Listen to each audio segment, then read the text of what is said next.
तो शैतान ने जो कुछ कब्जा किया हुआ था परमेश्वर के बर्तनों के ऊपर, जो पवित्र भवन के थे, वो छुड़ाए गए और राजा मारा गया। हाँ या ना? इसका मतलब जब गैर भाषा आएगी, एक डिवाइन मकसद के साथ आपकी लाइफ पे आएगी। कुछ ऐसा छीनने के लिए आएगी जो शैतान ने आपसे छीना, उससे वापस लेने के लिए आएगी। आपको वहां खड़ा करने के लिए आएगी जहां आप खड़ा होना चाहते हैं और जिसके लिए परमेश्वर ने आपको मसा किया। याद रखो मेरी बात, एक याद रखो, बाइबल कहती है जब गैर भाषा आप पे आएगी आप मसा होंगे, क्योंकि वो कहता है जब गैर भाषा में तुम बातें करोगे, शरीर, प्राण और आत्मा, कहते तुम्हारी आत्मिक उन्नति होगी, तुम मसे में बढ़ोगे। एक बात याद रखो, मालूम था कि सुलेमान राजा बनाया जाएगा, प्रभु की ओर से निर्धारित था, पर तब तक वो कुर्सी पे नहीं बैठा जब तक सादोक ने उसके ऊपर उस तेल वाले हॉर्न को, उस सींग में से जो तेल निकल के मसा करते थे, जब तक वो उसके सिर पर नहीं आया और वो अनाउंस नहीं हुआ। दाऊद को मालूम था कि वो एक राजा है, पर कितने साल वो भटकता रहा, अभी भी जंगलों में रहा, जब तक वो मसा उसके ऊपर नहीं आया। आप एक राजा हो, हाँ या ना?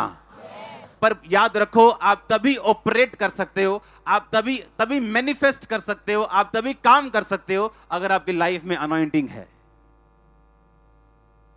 एक राजा, एक विश्वासी और एक दुखी अन्य जाति, इनमें कोई फर्क नहीं अगर विश्वासी के ऊपर अनॉइंटिंग नहीं।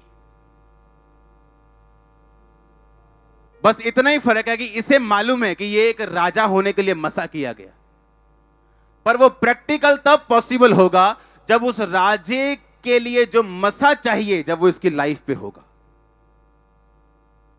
और जब मसा होगा, आपको किसी चीज के लिए रोने की जरूरत नहीं पड़ेगी, चीजें अपने आप होंगी। ध्यान से सुनो, अब क्यों शैतान आपको पाप में गिराना चाहता है?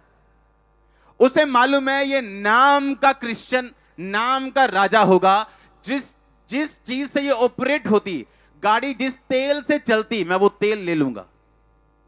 अब गाड़ी चाहे 1 करोड़ की हो, वो साइकिल से भी बुरी है अगर चले ना तो। अन्य जाति साइकिल पे वो बेटर है आपसे अगर आपकी गाड़ी खड़ी है तो, क्योंकि वो तो चल रहा है लेकिन आप खड़े हैं और बैठे हैं। बाइबल कहती तुम एक राजा हो, पर राजा 3 चीजों से अपनी लाइफ में ऑपरेट करता है। पहली चीज है मसा, और परमेश्वर ने कहा मेरे विश्वास करने वालों में निशान होंगे कि वो दुष्ट आत्माएं निकालेंगे और नई भाषाएं बोलेंगे, ताकि जो मसा इनको मैं देना चाहता हूं वो गैर भाषा बोलने के द्वारा आपकी लाइफ में आएगा। शैतान ने जो सेहत छीनी वापिस आएगी, जो अगुवाई आप चाहते हो वो आपको मिलेगी। जैसे शब्द आपके होने चाहिए एक विश्वासी के, वैसे नहीं, क्योंकि बुद्धि नहीं। बुद्धि इसलिए नहीं क्योंकि मसा नहीं। पहली चीज जो राजा को चाहिए वो मसा है। दूसरी चीज जो राजा को चाहिए वो बुद्धि है, क्योंकि बाइबल कहती है पृथ्वी के सब राजकुमार अपनी बुद्धि से हुकूमत करेंगे। बुद्धि मतलब सोल, प्राण। डिप्रेशन आपके प्राण में आता है, दिमाग में नहीं। अगर दिमाग में आए तो डॉक्टर उसका इलाज कर सकते हैं, वो आपकी सोल पे अटैक करता है। और परमेश्वर कहता है अगर तू गैर भाषा बोलेगा मैं तेरी सोल को फ्री करूंगा, मैं तेरे प्राण को फ्री करूंगा। वो एक खास तरह का डिप्रेशन, एक खास तरह की चिंता जो दिमागी नहीं बल्कि उससे भी ऊपर की हो चुकी है, जो समझाने से भी जा नहीं रही, परमेश्वर ने कहा इस गैर भाषा के बोलने के द्वारा यह खत्म होगी। क्योंकि जब तू गैर भाषा बोलेगा तो अपनी सोल की उन्नति करेगा। अब आप सब क्या हैं? आप एक राजा हैं, पर याद रखो राजा, पहले चीज राजा की लाइफ में क्या चाहिए? मसा। अगर उसकी लाइफ में अनॉइंटिंग नहीं तो वो और एक आम बंदे में प्रैक्टिकली कोई फर्क नहीं। इसीलिए आज कई विश्वासियों की जिंदगी जो है वो अविश्वासियों से भी बुरी है। नशा वो बेचते हैं, नशा वो करते हैं, विश्वासी लोग गालियां वो निकालते हैं, पास्टर के खिलाफ खड़े वो होते हैं। ऐसे लोगों की बात कर रहा हूं मैं, जो अन्य जातियों से भी बुरे हैं। क्योंकि शैतान ये चाहता है आप अपनी आइडेंटिटी लूज कर दो और सब कुछ व्यवस्थित ना रहे आपकी लाइफ में। जिस तरह डैनियल के टाइम पे नहीं था कि राजा अपने परमेश्वर यहोवा के बर्तन अपने भवन में उनसे शराब पी रहा था और परमेश्वर ने कहा यह सही नहीं, और गैर भाषा प्रकट हुई और राजा उसी रात मारा गया और एक दारामादी उसकी जगह पे राजा बन बैठा। न्याय प्रकट होगा जब आप गैर भाषा बोलेंगे। इसलिए परमेश्वर ने कहा मेरे विश्वासियों में ये निशान होंगे, ये चिन्ह होगा। तू अलग भाषा बोलेगा, तू गैर भाषा बोलेगा, चलता हुआ, फिरता हुआ, ड्राइविंग करता हुआ, घूमता हुआ, खाता हुआ, पीता हुआ, नहाता हुआ, तू गैर भाषा बोलेगा। और ये अलग भाषा होगी। शैतान इसे समझ नहीं पाएगा, तेरे आसपास के लोग इसे समझ नहीं पाएंगे, पर लिखा आत्मा भेद की बातें आत्मा में होकर परमेश्वर को बोलेगा। आपके पास एक वंडरफुल हथियार है। शैतान के परखच्चे उड़ा सकते हो आप, बीमारियों के परखच्चे उड़ा सकते हो आप, गरीबी के श्रापों के परखच्चे उड़ा सकते हो, अगर ये हथियार का इस्तेमाल करना आपको आ जाए तो। हालेलुया। बाइबल कहती है परमेश्वर ने तुम्हें राजा बनाया। अगर तुम उद्धार पाए हुए विश्वासी हो तो राजा के पास परमेश्वर ने कहा गैर भाषा होगी, वो दुष्ट आत्मा को निकालेगा। और याद रखो, राजा बिना अनॉइंटिंग के, बिना मसा किए राजा कभी भी ऑपरेट नहीं कर सकता, कभी अपनी लाइफ में काम नहीं कर सकता। इसलिए बाइबल कहती है शैतान चुराने के लिए आया। क्या चुराने के लिए आया? आपकी पवित्रता को, ताकि प्रैक्टिकली आप राजा ना रहें।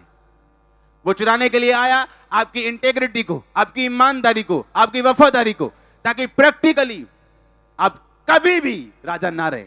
आप एक आम से इंसान बनके घूमते रहे, चर्च जाते रहे, और आप प्रैक्टिकली आपकी लाइफ में कुछ भी ना हो। ये शैतान चाहते हैं, मूर्ख बना रहा है लोगों को वो। और यीशु मसीह के नाम में बाय फायर आपकी लाइफ से वो जाए आज। मैंने कहा in the name of Jesus by fire, Holi ghost, Holi ghost, Holi ghost. याद रखो, आज आप होली स्पिरिट से फिल होके वापस जाओगे। बिना होली स्पिरिट और टंग्स के, बिना आत्मा के और आत्मिक वरदानों के और गैर भाषा के आप यहां से वापस नहीं जाओगे। और ये आमीन होना चाहिए, आशीष बढ़ी है चर्च। आप तैयार हो? मैंने कहा आप तैयार हो? आपको पवित्रता ही में चलना पड़ेगा। आपको ये मालूम होना चाहिए। सुनो मेरी बात, शैतान आपको धोखा देता है। वो कहता है कहां राजा है तू? तू तो बर्तन मांज रहा है, तू कहां राजा है? चला सोए किसी के साथ। उसकी गरीबी उसे धोखा दे रही। जब उसे यह नहीं मालूम कि दाऊद जब मसा कर भी दिया गया तो उस मसा होने से लेकर कुर्सी तक पहुंचने के लिए उसे 13 साल से 17 साल तक लग गए थे। आप जानते प्रभु की प्रतिज्ञा जो आपको मिली, आप एक राजा हैं। जब आप साइकिल पे हो आपके वर्ड्स यही होने चाहिए, नहीं तो उस साइकिल से छुटकारा नहीं मिलेगा आपको। साइकिल से आप टूटी कार पे आ चुके हो, आपके वर्ड यही होने चाहिए। जब तक वो लाइफ आ नहीं जाती आपके वर्ड्स चेंज नहीं होने चाहिए। और ये बुद्धि आपको कौन देता है? आप गैर भाषा में प्रार्थना करते हैं, आप बाइबल को पढ़ते हैं, ये बुद्धि आपके अंदर आती जाती है। आप राजा हैं, आपके वर्ड्स की वैल्यू है। परमेश्वर मुझे भी समझाता है और आपको भी समझा रहे हैं कि हमें वो वर्ड्स बोलने हैं जो हम देखना चाहते हैं अपनी लाइफ में। हमें अपने वर्ड्स को चेंज करना होगा। अगर हम लाइफ में कुछ देखना चाहते हैं, अपने शब्दों को हमें बदलना होगा।